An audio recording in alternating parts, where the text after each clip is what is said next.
f de moins 3, on va à x égale moins 3 et on cherche un point fermé, un point plein.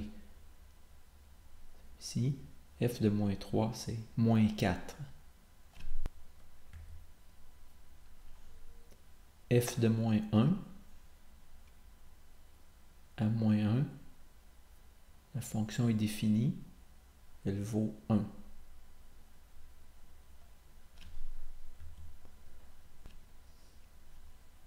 F de 1 à 1, le point plein est à la hauteur moins 2. F de 3 à 3, la fonction n'est pas définie. Limite quand x tend vers moins 3 plus, on s'approche de x égale moins 3. Le plus veut dire par la droite, par des valeurs plus grandes.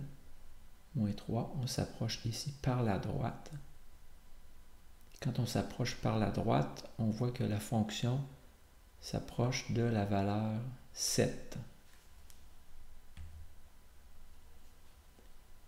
Maintenant, quand on s'approche de moins 3, mais par la gauche, le petit moins veut dire par la gauche, on s'approche par la gauche ici, on voit que la fonction s'approche de la valeur moins 4. On demande ici la limite de la fonction quand x tend vers moins 3, tout court. Alors, cette limite existe uniquement si la limite à droite est égale à la limite à gauche. Comme la limite à droite n'égale pas la limite à gauche, on conclut que la limite tout court n'existe pas. Limite quand x tend vers moins 1 plus, donc par la droite, à cause du plus. On glisse ici sur la fonction par la droite. On est dans une portion où la fonction est constante, elle vaut toujours 1, ce qui fait que la limite quand x tend vers moins 1 plus, c'est 1. En effet, là, on s'approche de la valeur 1. En fait, on est toujours à la valeur 1. X tend vers moins 1 moins, c'est-à-dire par la gauche. Par la gauche, on va glisser sur cette portion-ci du tracé. Et là, on s'approche vraiment de la valeur 1 encore. Et on demande ensuite la limite de f de x quand x tend vers moins 1 tout court. Cette limite existe si la limite à droite est égale à la limite à gauche. La limite à droite vaut 1, ainsi que la limite à gauche, 1, ce qui fait que la limite, quand x tend vers moins 1 tout court, vaut cette valeur-là, qui est 1.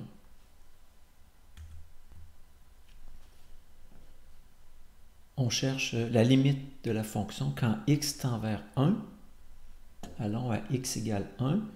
Pour que cette limite existe, il faut que la limite à gauche soit égale à la limite à droite. Regardons la limite à gauche. On s'approche de 1 par la gauche.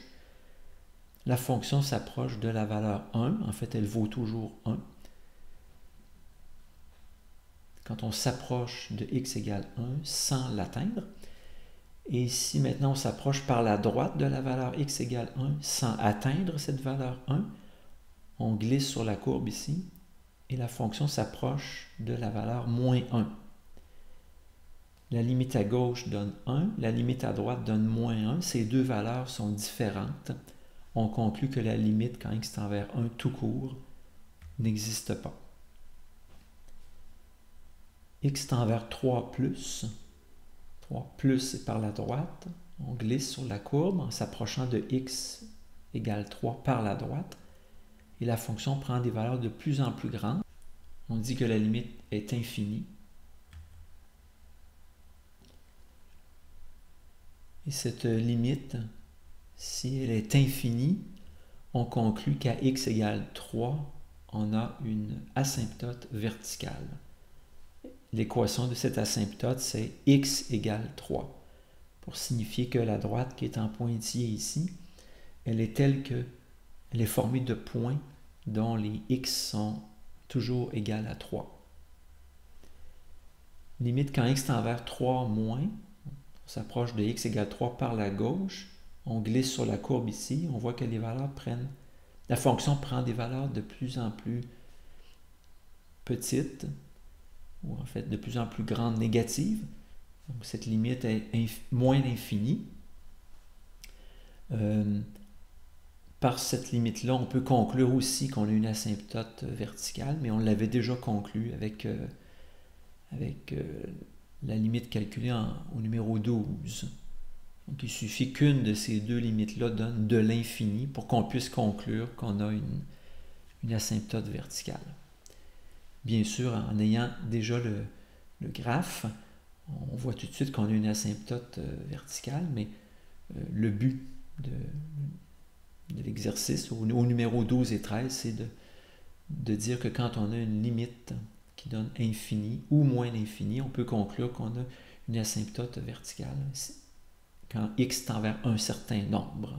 Ici, x tend vers 3, plus ou moins.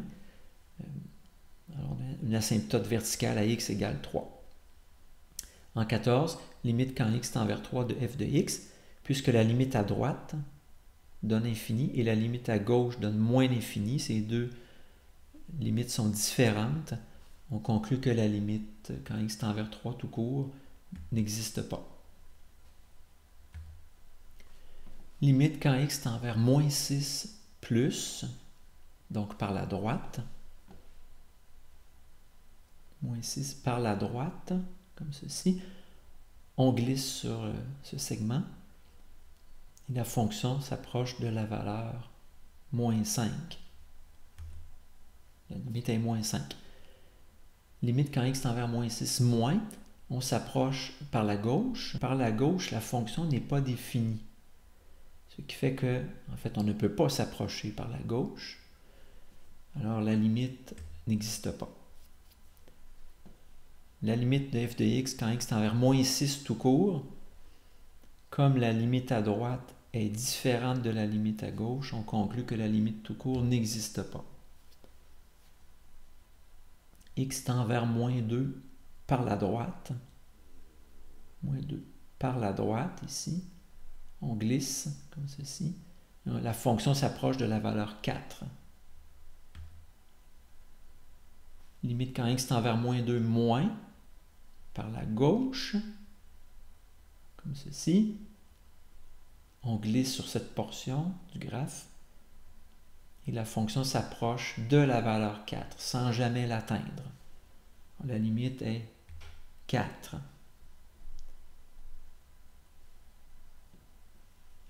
Donc, on ne se laisse pas berner par le point qui est ici. C'est vraiment que quand on glisse sur la portion de graphe, on s'approche de la valeur 4. Qu'on s'approche de moins 2 par la gauche ou par la droite ici. Comme la limite à droite égale à la limite à gauche, égale à 4, la limite tout court est égale à 4, elle aussi. F de moins 2, à moins 2, la fonction vaut 6. C'est illustré par le point ici. Le point fermé, le point plein.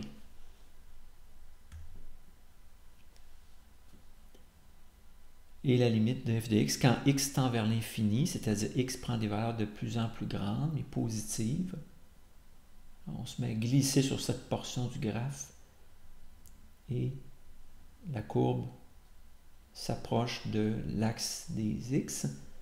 L'axe des x est une droite horizontale, telle que tous ces y valent 0. C'est donc dire que la fonction s'approche de la valeur 0, d'où la limite vaut 0. Et on a affaire ici à une asymptote horizontale dont l'équation est y égale 0, puisque sur l'axe des x, tous les points ont comme y la valeur 0.